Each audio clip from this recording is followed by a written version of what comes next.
Os ministros do STF estavam dando risinho, estavam rindo do Eduardo Bolsonaro lá no jantar do Moraes, vocês lembram?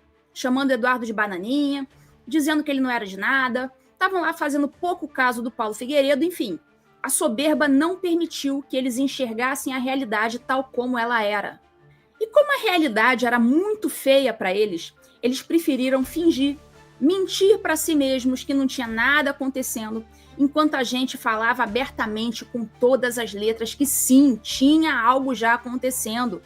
E essa questão do Moraes, essa repercussão do nome do Moraes, chega no momento que o governo brasileiro recebeu uma carta dos Estados Unidos, do governo dos Estados Unidos, criticando a atuação do ministro Alexandre de Moraes. Então você via que parte da imprensa dizia, não, mas a suspensão das Big Techs no Brasil foi porque não tinha representantes legais, foi porque não respeitaram a legislação brasileira. Aí o Caio Junqueira, que é necessário dar o parabéns para o Caio Junqueira, para a CNN, para os jornalistas do Metrópolis também, que vem fazendo uma análise muito legal, mostrando que a carta que a CNN teve acesso mostra muito claro que o governo americano fala, sobre a questão aí do país no Brasil, a gente não tem nada para falar, é a lei brasileira. Mas no momento em que o ministro tentou interferir, segundo a própria carta que foi lida aí pelo jornalista da CNN, o ministro tentou interferir dentro da legislação brasileira, da legislação americana, na verdade, tentou interferir lá. Então, assim, na verdade, foi o Alexandre de Moraes que foi para cima dos Estados Unidos para tentar interferir no país. Que isso aí, claro, que seria o que muitos juristas classificam como uma intromissão no país, né? Pessoal, já há muito tempo eu venho falando aqui no TV Injustiça que já era hora da gente pegar aqui, ó, a nossa pipoquinha, porque o filme que estava se desenrolando ia ser bom, que as sanções contra eles viriam. Pois bem, ontem, enfim, o secretário de Estado, Marco Rubio, publicou uma das medidas que nós tanto estávamos esperando, que era a retirada dos vistos americanos às autoridades estrangeiras que censuram empresas, cidadãos e residentes americanos. Vamos ver aqui o tweet do Marco Rubio? Ele disse o seguinte: por muito tempo, os americanos foram multados, assediados e até mesmo acusados por autoridades estrangeiras por exercerem seus direitos de liberdade de expressão. Hoje, anuncio uma nova política de restrição de vistos que se aplicará a autoridades estrangeiras e pessoas cúmplices na censura de americanos. A liberdade de expressão é essencial ao estilo de vida americano, um direito inato sobre o qual governos estrangeiros não têm autoridade. E segue ele: estrangeiros que trabalham para minar os direitos dos americanos não devem ter o privilégio de viajar para o nosso país, seja na América Latina, na Europa ou em qualquer outro lugar.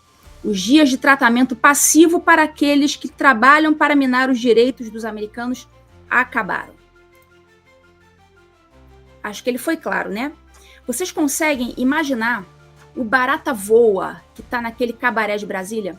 Bom, eu, como vocês sabem, mesmo sem responder a nenhum processo criminal, eu sofri severas punições vindas do Alexandre de Moraes, inclusive com bloqueio de redes sociais e contas bancárias no Brasil, passaporte inclusive.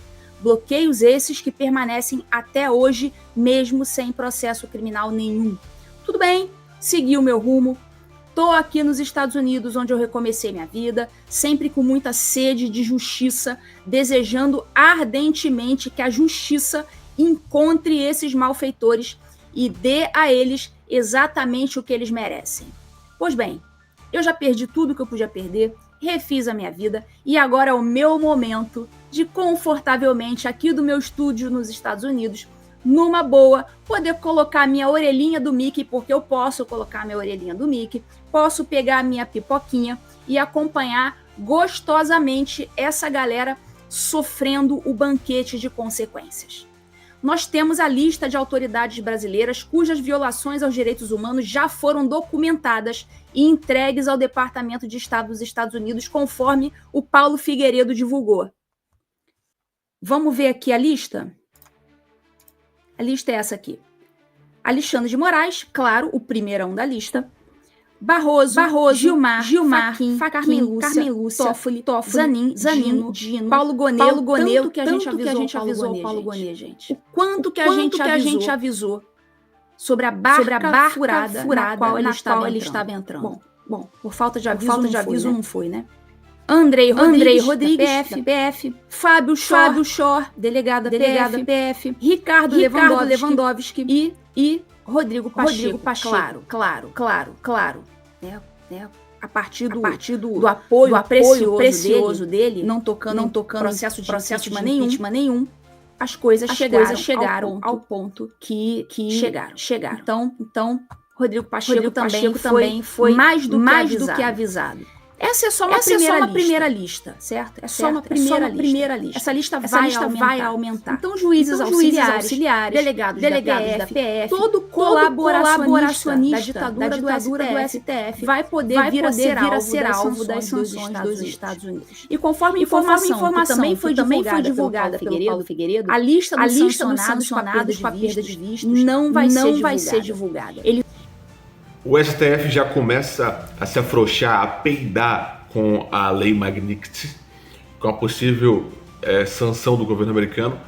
O Gilmar Mendes, que é um dos caras mais antigos ali do STF, disse que o julgamento das regulações das redes sociais, que, é claro, é um indício de contra-ataque do STF contra o governo americano, diz que vai ser um paradigma para o mundo.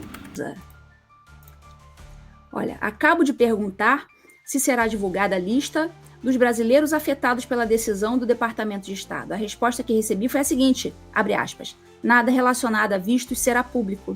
Quando chegar a hora, os indivíduos sancionados serão notificados no aeroporto. Então veja a humilhação. Vamos ver agora se alguém vai arriscar viagenzinha do Lide a Nova York? Já pensou Barroso sendo detido no aeroporto nos Estados Unidos, sendo levado para a salinha e deportado dali mesmo? Pois é exatamente isso que vai acontecer caso ele tenha sido um dos sancionados. Se ele quiser participar de palestrinha em Yale, em Harvard, ele vai ter que arriscar. Será que ele vai arriscar? O que mais deixou os ministros irritados, os ministros do STF, foi que os Estados Unidos poderiam sancionar também os escritórios das esposas dos ministros. E vocês sabem que de um tempo para cá, o STF permitiu que parentes, esposas, começassem a julgar processos no STF. E aí, segundo aí a imprensa, essa questão de sancionar as esposas, que tem escritório, da onde que viria a maior renda dos ministros, teria deixado eles muito chateados. Até o ministro das Relações Exteriores do Lula, o Mauro Vieira, ele já pulou do barco, largou a mão do STF e já disparou. Visto é decisão soberana de cada país. Olha o que ele disse aqui. Visto é decisão soberana de cada país, diz Vieira sobre anúncio do governo Trump. Olha o que ele diz. Isso diz respeito a vistos, a pessoas. A política de visto é de cada Estado, e o Estado toma a decisão de conceder ou não conceder. São inúmeros casos conhecidos de brasileiros que pedem visto comum de turista e são negados, disse Vieira, durante a audiência na Comissão de Relações Exteriores da Casa. E, claro, se vê agora que o Congresso não quer debater essa questão de regulamentar redes sociais, porque eles já debateram e entraram em consenso que não vão regular. E aí você tem um STF, muito com o apoio da Rede Globo também, que está fazendo uma campanha incisiva em cima da regulamentação, querendo entrar nesse assunto para também dizer que tem uma bala de prata para reagir em cima do governo Donald Trump.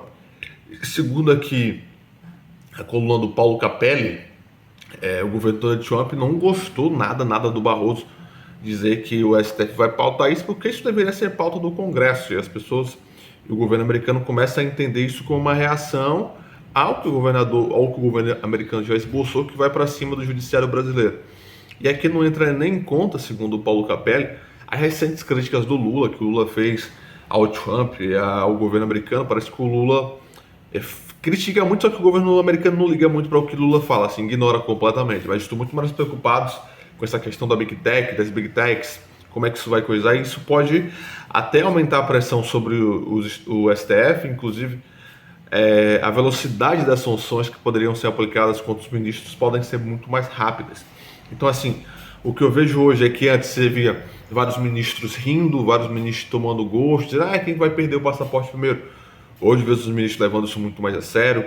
O processo contra Eduardo Bolsonaro mostra que o STF está fragilizado, está acuado, que está buscando de alguma forma se proteger, né, do que pode vir aí dos Estados Unidos, e que isso pode ser, se protegendo, pode ser regulando as redes sociais ou investigando o Eduardo Bolsonaro, enfim. O Gilmar Mendes defende que a regulação das redes sociais, e diz que o modelo atual envelheceu, foi o que ele disse, né? Diz que ele afirmou que o artigo 19 do Marco Civil da Internet precisa ser revisto diante dos desafios contemporâneos impostos pelas plataformas digitais. Aí você tem vários petistas dizendo que as Big Techs vão interferir nas eleições. Estão com medo porque a direita tem um alcance muito grande das redes sociais. A própria Janja, lá na China, que é uma ditadura, disse, segundo aí os jornalistas, que precisaria rever, por exemplo, o TikTok, porque o TikTok está beneficiando a extrema-direita. A Janja falou isso numa ditadura comunista, dizendo que o TikTok beneficiaria a extrema-direita. Ou seja, estão muito preocupados com essa questão de censura às redes sociais, com desculpa de regulamentação, para que eles possam ter muito mais poder sobre o que podem ou não pode ser publicado nas redes sociais, para que possa de alguma forma ganhar um fôlego, já que eles vêm perdendo sucessivamente a batalha nas redes sociais.